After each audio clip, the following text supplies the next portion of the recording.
आज हम डिस्कस करेंगे हमारा NCERT class 6 science chapter number 4 sorting materials into groups. सबसे पहले हम देखते हैं सॉर्टिंग का क्या मतलब है।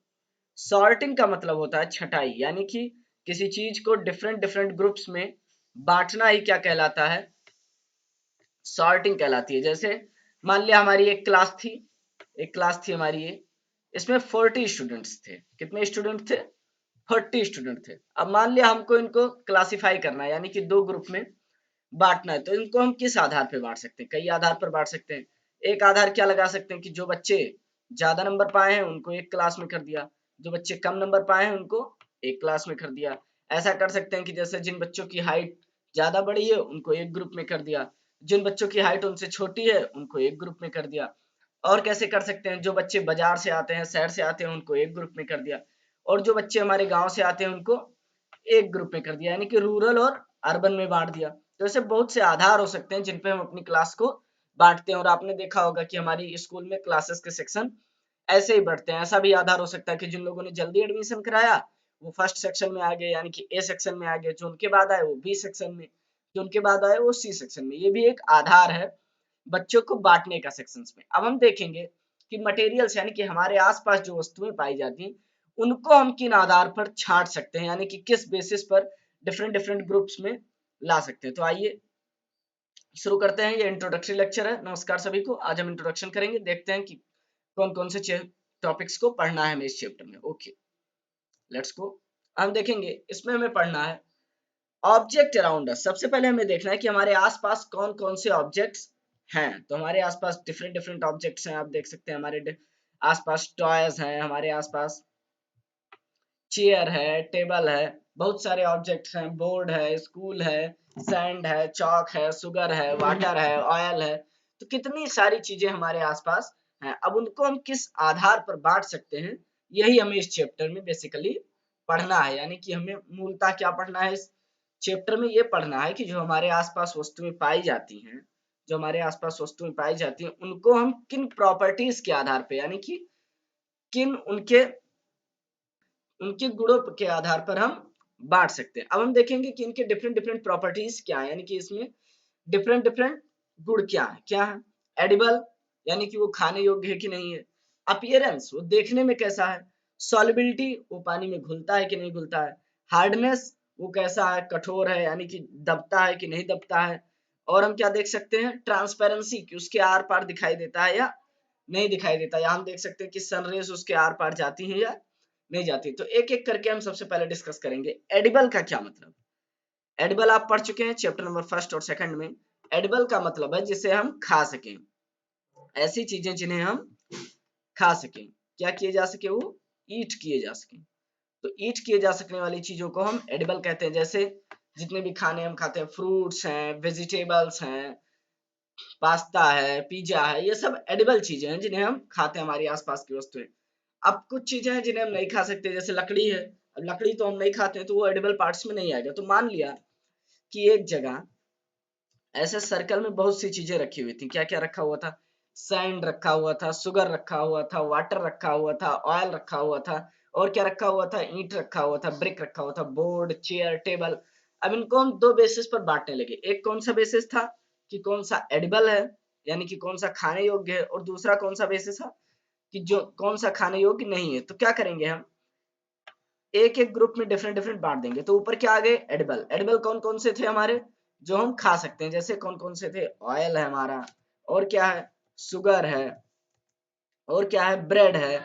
ईटीसी जो हमारे थे आसपास, यानी कि जिन्हें हम खा सकते हैं, वो ऊपर वाले ग्रुप में आ गए। अब नीचे हम देखेंगे जिन्हें हम खा नहीं सकते। तो कौन कौन से खा नहीं सकते? जैसे सैंड था हमारा, उसको खा नहीं सकते। चौक है, उसको खा नहीं सकते। तो ये डिफरेंट डिफरेंट ग्रुप्स हमारे रेडी हो जाएंगे, यानी कि अलग अलग समूह बन जाएंगे इस आधार पर कि किन चीजों को हम खा सकते हैं और किन चीजों को नहीं खा सकते। अब हम देखेंगे अपीयरेंस। अपीयरेंस का फिनोमेना क्या है कि वो देखने में कैसा है। देखने में कैसा है कि क्या मतलब कि चमकदार है कि नहीं है, यानी कि शाइनी है कि नहीं। इसको कहते हैं हम लस्चर। क्या कहते हैं? लस्चर, यानी कि चमकदार। तो हम देखेंगे कि जैसे आयरन होता है, लोहा, वो चमकदार होता है जब फ्रेशली काटा जाता है, यानी कि जब नया नया आता है, बाद में उसमें जंग लग जाती है। उसके बारे में आप इस चैप्टर में पढ़ेंगे। तो हम देखेंगे कि कौन सी चीजें शाइनी है, यानी कि लश्चरस हैं, और क्या है, और कौन सी चीजें डल हैं, यानी कि डल का क्या मतलब है कि वो शाइनी नहीं है, चमकदार नहीं है। जैसे लकड़ी है तो लकड़ी तो चमकदार नहीं होती है।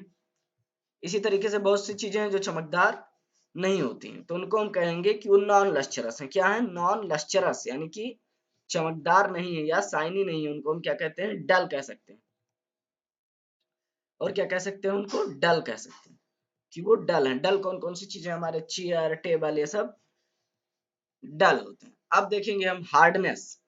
हार्डनेस के बेसिस पे कि कौन सी चीज कितनी मजबूत है, यानी कि दबाने पर हम उसे किस हद तक दबा सकते हैं। जैसे अब रुई का गट्ठर रखा हो, कॉटन का एक गट्ठर रखा हो, तो उसको आप अगर प्रेशर लगाएं तो काफी हद तक दबा सकते हैं।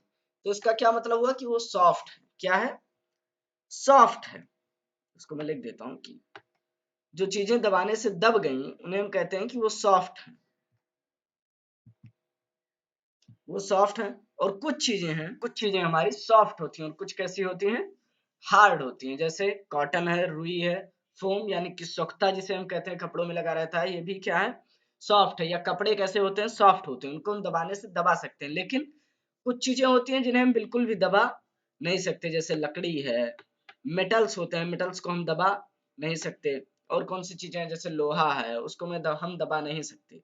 तो ये क्या है कि हार्डनेस के बेसिस पे हमने चीजों को डिवाइड कर लिया।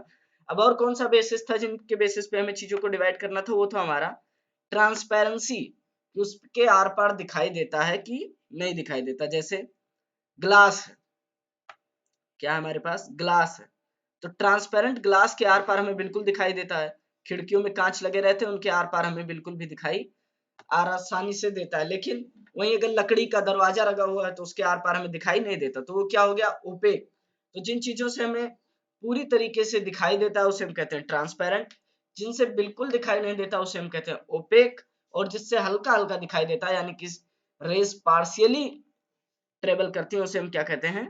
ट्रांसल्यूशेंट। तो हम समझ चुके हैं ट्रांसपेरेंट, ओपेक, ट्रांसल्यूशेंट। हिंदी में समझे तो पारदर्शी, अर्धपारदर्शी। अब देखेंगे कि इस प्रॉपर्टीज के बेसिस पे हम क्या करते हैं। इन प्रॉपर्टीज के बेसिस पर हम डिवाइड करते हैं कि किसी चीज को हमें कहाँ यूज करना है। जैसे हमको पता चल गया कि जो मेटल है वो मजबूत होते हैं, ठीक है। अब हमें पता चल गया कि लोहा मजबूत है, तो लोहे की हम बेंच बना सकते हैं। क्यों? क्योंकि उस पर बैठा जा सकता है। अब यही प्रॉपर्टीज को हम ध्यान में ना रखें और रुई की सिर्फ बेंच बना दें, उसमें कहीं लकड़ी और लोहा ना लगाएं, तो क्या उस पर बैठ पाएंगे? बिल्कुल नहीं बैठ पाएंगे। उसी तरीके से अगर हम एक कपड़ा लें, कपड़ा, और कपड़े को ऐसे गोल गोल बना लें और इसमें फिर पानी रखने लगे, इसमें फिर पानी रखने लगे, तो क्या पानी इसमें रुकेगा? बिल्कुल नहीं, ऐसे नीचे आ जाएगा। उसको आगे आप डायग्राम से समझेंगे।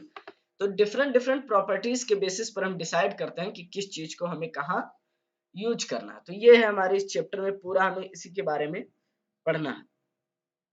तो हमारा इंट्रोडक्शन यहीं पर समाप्त होता है। इसमें हमने समझ लिया कि इस चैप्टर में हमें पढ़ना है कि हमारे आसपास की चीजों को कौन सी बेसिस पर बांटा जा सकता है, यानी कि कौन सी बेसिस पर ग्रुप किया जा सकता है। उसके बाद हमने देख लिया कि कौन कौन सी प्रॉपर्टीज हैं। तो हमारे पास प्रॉपर्टीज कौन कौन सी आई? ट्रांसपेरेंसी, और कौन सी प्रॉपर्टी आई? हार्डनेस, और कौन सी प्रॉपर्टी आई? लस्चर, अपीयरेंस, एडिबल, ये सब चीजें आई। तो हम समझ चुके कि किस बेसिस पे हम ग्रुप्स में बांट सकते हैं। आने वाले लेक्चर में हम पूरा डिटेल इसका करेंगे। तब तक के लिए thank you very much. Notes complete करते रहें।